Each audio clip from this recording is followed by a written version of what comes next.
Fala galera, e no estádio Gran Parque Central em Montevidéu, o Internacional deixou escapar a vitória a 44 minutos do segundo tempo. Por consequência, a classificação antecipada para as oitavas de final da Libertadores da América. 1-1 contra o Nacional. Mas também precisamos falar aqui que foi, na minha avaliação, o melhor jogo do Inter na temporada de 2023. A equipe mostra alguns progressos, e isso pode ser importante para a sequência da temporada, e a partir de agora uma análise aqui de Nacional 1, Inter também 1, muito importante você chegar aqui, se inscrever, ativar as notificações, dar aquele like, o joinha bacana, para o conteúdo subir e viralizar cada vez mais aqui no YouTube. Muito importante que você faça isso, até pra gente atingir aqui um maior número de pessoas, tá certo? Bom, a escalação do técnico Mano Menezes teve aí algumas novidades. Gabriel Mercado, recuperado de lesão, voltou ao time. Eu até esperava que o Rodrigo Moledo começasse ao lado do Vitão. E no meio-campo, Rômulo mantido como primeiro volante ao lado do Johnny. O Inter que teve John, Igor Gomes, Vitão, Mercado e René. Meio de campo de Rômulo, Johnny, Alan Patrick e Depena. Na frente, Pedro Henrique e Luiz Adriano. Podemos dizer que o primeiro tempo foi bastante equilibrado. O Inter teve uma boa atuação, principalmente defensiva. Teve algumas chances aí de marcar o seu gol, principalmente através do Pedro Henrique.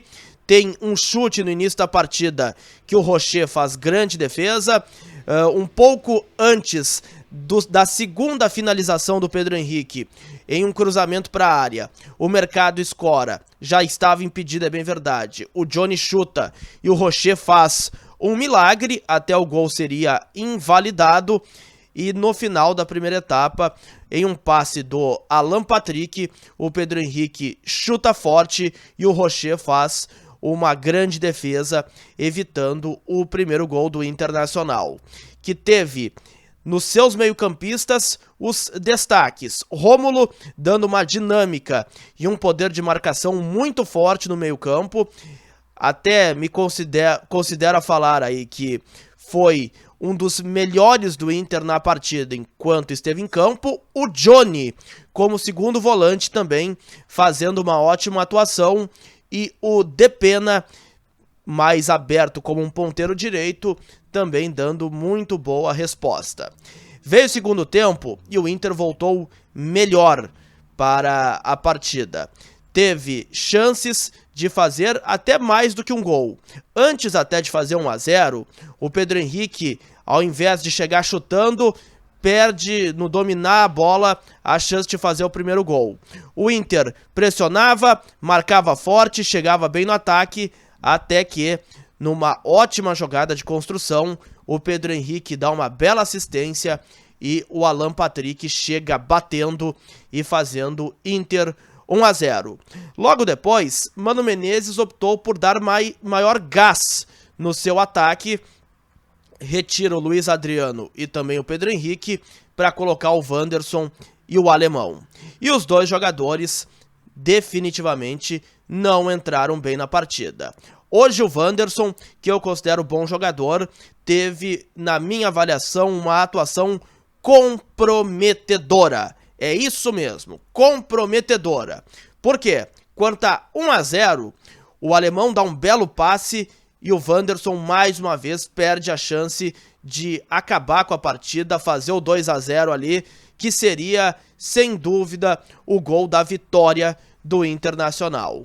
E depois teve o lance do pênalti, que ele vai completamente infeliz pro lance. A sorte é que o VAR chamou, porque no início da jogada o Igor Gomes ele teve um pisão no tornozelo e só por isso o árbitro acabou voltando atrás e não marcando a penalidade máxima. Hoje o Wanderson ele foi muito mal, ele merece ser cobrado pela atuação horrorosa que teve. A segunda questão que é negativa é o fato de o Inter tomar o gol com muitos zagueiros já em campo, a 44 do segundo tempo, bola levantada na área. O Inter teve no sistema defensivo Igor Gomes, naquele momento da partida, além do Igor, Vitão, Gabriel Mercado e Rodrigo Moledo. Não pode o Damiani subir com tanta facilidade no meio de 3 zagueiros do Internacional para fazer o gol de empate. No fim, o Inter, além daquele lance do Wanderson que eu falei, teve outras possibilidades de fazer o segundo gol, acabou saindo de Montevidéu com o empate. Se a gente for considerar o lado positivo, o Inter jogou bem. E na última rodada, diante do Independiente Medellín, no dia 28 de junho, se repetir essa atuação, acredito que classifica com uma tranquilidade para as oitavas de final da Libertadores da América. Agora, tem que também cuidar esses vacilos. Não pode o Inter dar mais uma vez chance pro azar. Teve chance depois do 1-0 de ampliar o marcador. E futebol a gente sabe, é aquela velha máxima. Quem não faz, leva. E que sirva de lição mais uma vez.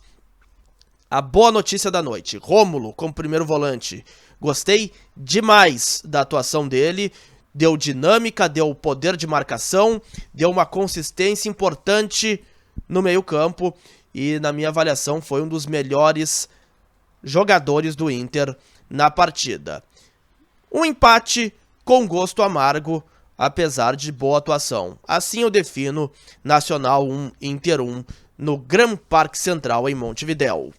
Gostou do vídeo? Dá aquele like, aquele joinha bacana. Grande abraço a todos.